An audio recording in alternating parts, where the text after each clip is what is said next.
দক্ষিণ দিনাজপুরের বালুরঘাট হাসপাতাল, সেখানে প্রথমবার নি রিপ্লেসমেন্ট হলো এবং বিনামূল্যে এই নি রিপ্লেসমেন্ট হওয়াতে স্বাভাবিকভাবেই প্রবীণ মহিলার পরিবারও খুশি।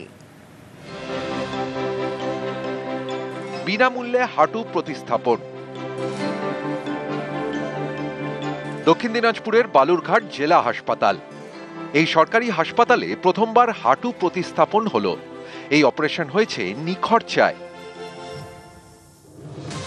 বালুরঘাটের বাসিন্দা বছর ৬২-র মিমি সরকার বছর ১০ ধরে হাঁটুর ব্যথায় জর্জরিত, হাঁটতে সমস্যা। তার ছেলের দাবি, ডাক্তাররা বলে দিয়েছিলেন দুটি হাঁটু প্রতিস্থাপন করতে হবে। একটি হাঁটুর অপারেশনের খরচ প্রায় ২ লক্ষ টাকা, দুটি হাঁটুর জন্য খরচ ৪ লক্ষ, কিন্তু এত টাকা জোগাড় করা সম্ভব ছিল না। এরপরই ছেলে বালুরঘাট হাসপাতালে নিয়ে আসেন মাকে। সেখানে ডান হাঁটু প্রতিস্থাপন করা হয়েছে প্রবীণ মহিলার। কোভিড পরবর্তী সমস্যা, পরবর্তীকালে আমার আর্থিক সমস্যার কারণে আমি সেই অপারেশনটা করতে সক্ষম হই। তারপরে দীর্ঘদিন পর এখানে জানতে পারি যে বালুরঘাট হসপিটালে বিনা পয়সায় নি রিপ্লেসমেন্ট হচ্ছে। তখন আমি ডাক্তারবাবুর সাথে যোগাযোগ করি, তো উনি সম্মতভাবে অপারেশন করার জন্য। তারপরে অপারেশন করার পর মা আপাতত বেডে আছে এবং নর্মাল অবস্থায় আছে। বিনামূল্যে হাঁটু প্রতিস্থাপন একেবারেই প্রায় ধ্বংস, নষ্টই হয়ে যায়। তো সেক্ষেত্রে প্রতিস্থাপন ছাড়া আর অন্য কোনো বিকল্প আমাদের কাছে ছিল না। সব মিলিয়ে 1 ঘন্টা 15 মিনিট মতো লেগেছে আমাদের সময়।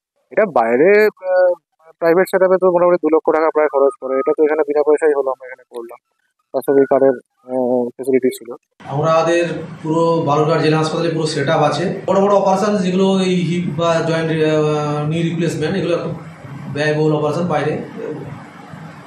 তা আমাদের এখানে গভর্নমেন্টের যে স্বাস্থ্যসাথী স্কিম আছে, সেগুলোর মাধ্যমে আমরা হাসপাতালে বিনামূল্যেই হবে। বালুরঘাট থেকে অনুপ সান্যাল, নিউজ 18 বাংলা। তুফানগঞ্জের রসিকবিল, সেই রসিকবিল পর্যটন কেন্দ্র, তাই সেই পর্যটন কেন্দ্রে এবার জোর দেওয়া হচ্ছে সৌন্দর্যায়নের জন্য। সৌন্দর্যায়নে জোর দেওয়া হচ্ছে, শিশু উদ্যান সংস্কার করা হচ্ছে, রসিকবিলের চিড়িয়াখানা লাগোয়া রাস্তাও সংস্কার করা হচ্ছে। শুভঙ্কর রয়েছে আমার সঙ্গে। শুভঙ্কর, এই পর্যটন কেন্দ্র এভাবে সৌন্দর্যায়নের উদ্যোগে স্বাভাবিকভাবেই এলাকাবাসী খুশি। কত টাকা বরাদ্দ করা হলো? সোনিয়া, একেবারেই তোমাকে জানিয়ে রাখি, এই তুফানগঞ্জ 2 ব্লকের রসিকবিল পর্যটন কেন্দ্র, এখানে কিন্তু কোচবিহার আর আলিপুরদুয়ারের পাশাপাশি নিম্ন আসামের বহু মানুষ ঘুরতে আছে। ফলে এই এলাকায় পরিকাঠামোগত কিছুটা সমস্যা ছিল, সেই সমস্যা মেটাতে উদ্যোগী হয়েছে কোচবিহার জেলা পরিষদ। তারা সেই এলাকায় একটি রাস্তা সংস্কার তৈরি করছে, পাশাপাশি বিশ্রামাগার, পাবলিক টয়লেট, পানীয় জলের ব্যবস্থা সবটাই করছে। কারণ বহু মানুষ এখানে আসে, তাদের যাতে কোনো রকম অসুবিধা না হয়। এবং সব প্রকল্প, এই যে এই কাজ 57 লক্ষ টাকা, এই 57 লক্ষ টাকা ব্যয়ে গোটা কাজগুলো করা হচ্ছে বলে। ড্রিঙ্কিং ওয়াটার সোর্স আমরা এখানে একটা করেছি, যার এস্টিমেট হচ্ছে 19 লক্ষ টাকা। টয়লেট ব্লকের একটা পরিকল্পনা নিয়েছি। আদিবাসী উন্নয়ন দপ্তর থেকে একটা রাস্তা নির্মাণ করা হচ্ছে, একটা জলের প্রকল্প এখানে রানিং কাজ চলছে। রসিকবিল শিশু উদ্যানের জন্য 5 লক্ষ টাকা একটা বরাদ্দে চিলড্রেন পার্ক করার একটা প্রকল্প আমাদের নেওয়া হয়েছে। আগামী দিনে আরও যাতে এখানে কি করা যায় তার চিন্তাধারা অবশ্যই আমাদের জেলা পরিষদ থেকে আমরা উদ্যোগ নিব। এবার নজর রাখবো ডায়মন্ড হারবার। শুধু কোচবিহার নয়, এর পাশাপাশি ডায়মন্ড হারবারেও সৌন্দর্যায়নের ক্ষেত্রে জোর দেওয়া হচ্ছে। আর সৌন্দর্যায়নে কোন কোন জায়গায় জোর দেওয়া হচ্ছে? জোর দেওয়া হচ্ছে কেল্লার মাঠেও, কেল্লার মাঠের ক্ষেত্রেও জোর দেওয়া হচ্ছে। আরও ডিটেল জানাতে পারবে কত টাকা বরাদ্দ করা হয়েছে এই সৌন্দর্যায়নের জন্য, আরও বিস্তারিত জানবো।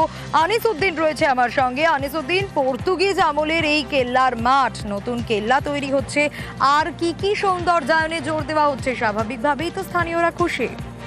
একেবারেই সোনিয়া, দেখো, তোমাকে জানিয়ে রাখবো যে রাজ্যের অন্যতম পর্যটন কেন্দ্র ডায়মন্ড হারবার, এবং এই ডায়মন্ড হারবার কেল্লার মাঠে রাজ্যের বিভিন্ন প্রান্ত থেকে সারা বছর পর্যটকরা আসেন।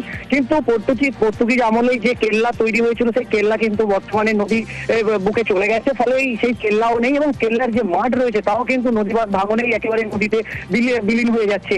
এবারে সাংসদ অভিষেক বন্দ্যোপাধ্যায় তিনি উদ্যোগ নিয়েছেন যে এই ডায়মন্ড হারবার যে কেল্লার মাঠ, 250 মিটার নদী তীরবর্তী এলাকা কংক্রিটের করে তোলা হচ্ছে, প্রায় কোটি টাকা ব্যয়, এবং তার পাশাপাশি কেল্লার মাঠেরও সংস্কার হচ্ছে, আর স্থানীয়রা খুবই খুশি।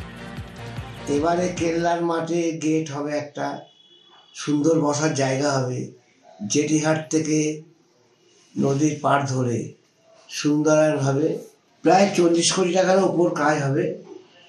কেল্লার মাঠ এখন পশ্চিম দিকটায় ভালো করে ওয়াল দিয়ে মজবুত করা হচ্ছে, সেও প্রায় 1,10-15 লক্ষ টাকা ব্যয় হচ্ছে।